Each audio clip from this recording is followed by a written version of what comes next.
फांसी दो, फांसी दो, फांसी दो, फांसी दो,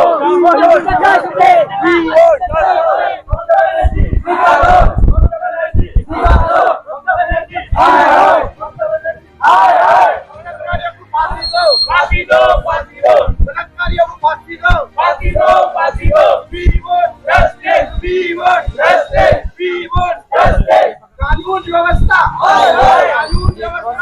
मैं पंकज मिश्रा, आज हम मौजूद हैं दिल्ली के करावल नगर थाना क्षेत्र में, जो कि आप यहाँ पे खुद देख सकते हैं कि करावल नगर थाना के जो युवा है, करावल नगर क्षेत्र के जो वो युवा है, उन्होंने आज कैंडल मार्च निकाला है। कैमरामैन से कहूँगा एक बार दिखाएंगे।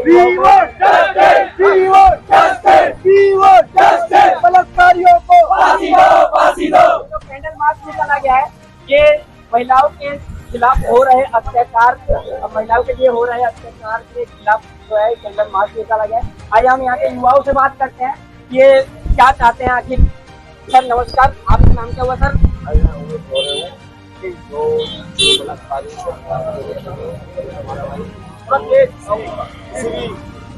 समाज की बहन बेटी हो, कोई भी हो, उसे फांसी देनी चाहिए। ये काम होना चाहिए। सभी चीजों के लिए सरकार से भी, प्रधानमंत्री से भी ये हमारी गुजारिश है। बाकी अगर हम अन्य देशों की बात करें तो बहुत सारे ऐसे देश हैं जिसमें सख्त कानून बनाए गए हैं, लेकिन माना जाए अगर भारत में, तो भारत में ऐसी कोई कानून व्यवस्था नहीं है जिससे कि महिलाएं अपने आप को सुरक्षित महसूस करें। सर आप मानते हैं कि अब भारत देश में महिलाएं सुरक्षित हैं? जी बिल्कुल नहीं। महिला भारत देश में अगर रात को देरी से आती है तो उसके मन में एक डर बना रहता है कि कहीं मेरे साथ कुछ गलत ना हो जाए। कानून व्यवस्था ऐसी होनी चाहिए कि महिला घर से जब बाहर निकले और अगर काम से देरी हो जाती है तो वो अपने आप को डर महसूस ना करे, अपने अंदर एक सुरक्षित वातावरण उसके लिए हमें बनाना चाहिए। और सरकार को एक ऐसे कानून की, कड़े कानून की एक व्यवस्था करनी चाहिए जिससे बलात्कारी ऐसा काम करने से पहले 10 बार सोचे। हमारे देश की बहन बेटियों को कोई भी गलत आदमी बोलने से पहले 10 बार सोचे कि अगर मैंने इस बात को गलत करने की कोशिश की तो मेरे साथ क्या होगा। ये कानून व्यवस्था जल्द से जल्द दिल्ली की कोई कानून व्यवस्था नहीं है यहाँ पे। दिल्ली की कोई कानून व्यवस्था और ये जो कानूनी व्यवस्था में जो विलम्ब होता है, कितना टाइम लगता है, उसे जल्द से जल्द आरोपियों को फांसी देनी चाहिए।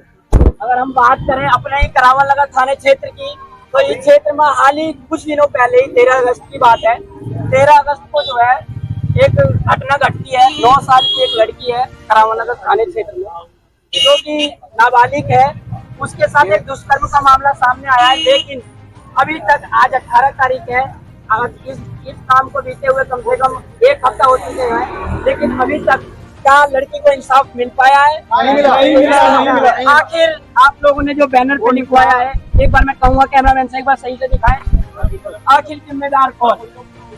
आखिर आपका मानना क्या है, इसमें प्रशासन की अनदेखी है या फिर राजनीति?